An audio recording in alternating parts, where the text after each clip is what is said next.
Hello friends, welcome to my channel, where history comes alive in 4K. Today at the end of 2025, when the whole world is talking about global empires, from Elon Musk and his Martian dreams to Zuckerberg's metaverses, let's dive into the past. Picture this. The year is 1438, high in the Andes, where the air is as thin as the stratosphere and the sun burns like a laser.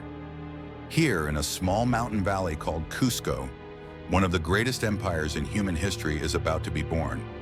Tawantinsuyu, the Inca Empire.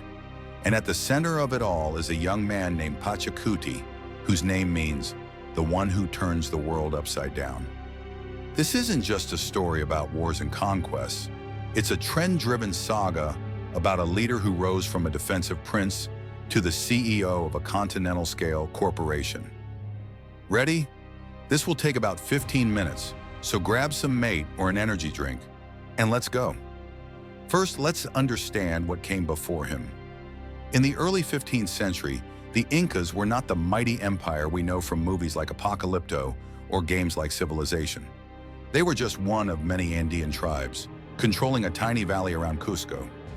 According to legend, their ancestors came from Lake Titicaca, led by Manco Capac, the mythical founder. By 1438, the ruler was Viracocha Inca, the 8th Sapa Inca, the supreme emperor. The Incas already mastered agriculture, terraced fields for potatoes and maize, advanced irrigation, basically the hydroponic farms of the ancient world. But they were vulnerable. Their neighbors were aggressive, like wolves in The Wolf of Wall Street. Enter the Chanca, a confederation of warrior tribes from the Apurimac region, south of Cusco. The Chanca were hardened fighters, armed with clubs, slings, and leather shields.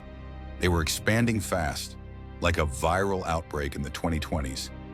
And Cusco looked like a prize worth taking. In 1438, a Chanca army, possibly up to 40,000 warriors, marched toward the Inca capital. Imagine it. Dusty mountain trails, warriors in feathers and bright tunics, battle cries echoing through the Andes. It's like a small country launching a full-scale attack on a superpower. Insane odds, yet the Chanca were confident. Viracocha Inca panics. He flees to the fortress of Calca, taking with him his eldest son, Urco, the designated heir. But his younger son stays behind. His name is Pachacuti Yupanqui, the man history will remember as Pachacuti. He's in his 20s or early 30s.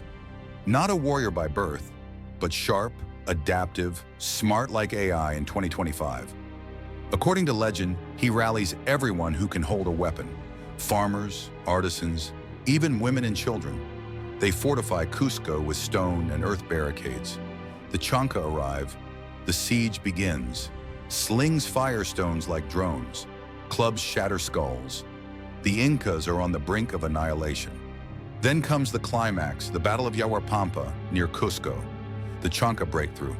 But Pachacuti Yupanqui launches a counterattack. In the later Inca chronicles, recorded by Spanish scribes from oral tradition, a miracle occurs. The sun god Inti intervenes. Stones on the battlefield come alive, transforming into warriors called Pururaucas. In 2025, we'd call this a metaphor. Perhaps stone decoys, psychological warfare, or a sudden tactical deception. Whatever the truth, the effect is devastating. The Chanca panic. They break and flee. The Incas pursue, capturing Chanca, leaders Anku Hualac and Tamay Huaraca. Pachacuti Yupanqui personally executes them as sacrifices to Inti. The year is 1438. An empire is born. Pachacuti Yupanqui takes a new name, Pachacuti, he who shakes the world, like an earthquake that reshapes the land. After the victory, everything changes. Pachacuti returns to Cusco as a hero. Viracocha attempts to reclaim power, but his son removes him. Urco dies in a skirmish, possibly not by accident. Pachacuti becomes the 9th Sapa Inca. And this is where the real transformation begins. He's not just a conqueror, he's a visionary, like Steve Jobs rebuilding Apple. He rebuilds Cusco into a planned imperial capital. The Coricancha, the Temple of the Sun, gleams with gold-covered walls. Dubai-level luxury for the 15th century. He constructs Sacsayhuaman, massive cyclopean walls made of stones weighing up to 200 tons, perfectly fitted without mortar, like ancient 3D printed architecture. He introduces the Mitma system, relocating loyal populations into conquered regions to maintain control. Colonization, ancient style. The empire is divided into 4 regions. The 4 Suyus, Chinchaysuyu, northwest, toward Ecuador, Antisuyu, northeast, into the jungles Kuntisuyu, southwest, along the coast, Colasuyu, southeast, toward Bolivia. At the center, Cusco, the navel of the world. Information is managed through quipus, knotted cords used for accounting. Think of it as blockchain without electricity. The army is professional, with logistics ahead of its time. Supply depots, Tampas, appear every 20 kilometers. Basically, Amazon warehouses of the Andes. South first, Lake Titicaca, the cradle of Andean civilizations.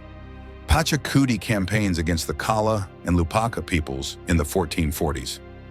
Diplomacy comes first. Submit peacefully and gain protection. If not, force. Battles rage around Titicaca. Slings, spears, bronze axes clash. The Incas prevail. Pachacuti builds temples, incorporates local gods into the Inca pantheon. Religious globalization. To the north, expansion continues. Pachacuti sends his son, Tupac Inca Yupanqui, as commander. On the coast, they face the powerful Chimu civilization, masters of irrigation and metallurgy. The fighting is brutal, but Inca numbers and strategy prevail. By the 1470s, the empire stretches from southern Colombia to central Chile, ruling over 10 million people.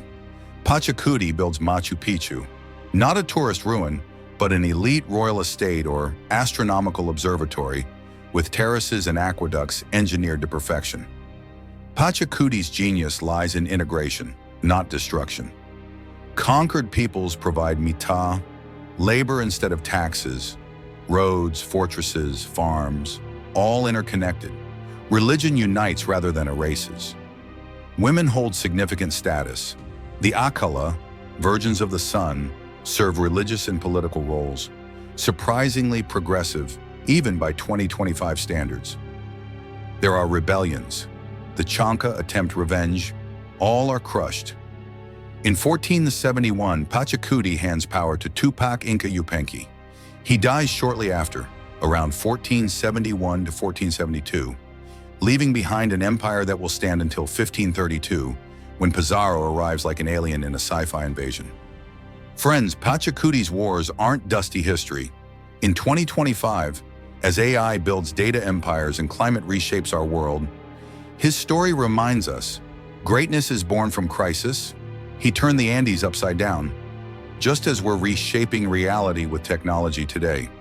If this video hits you, drop a like, subscribe, and comment, who should be the next emperor? More stories from the past are coming. See you soon.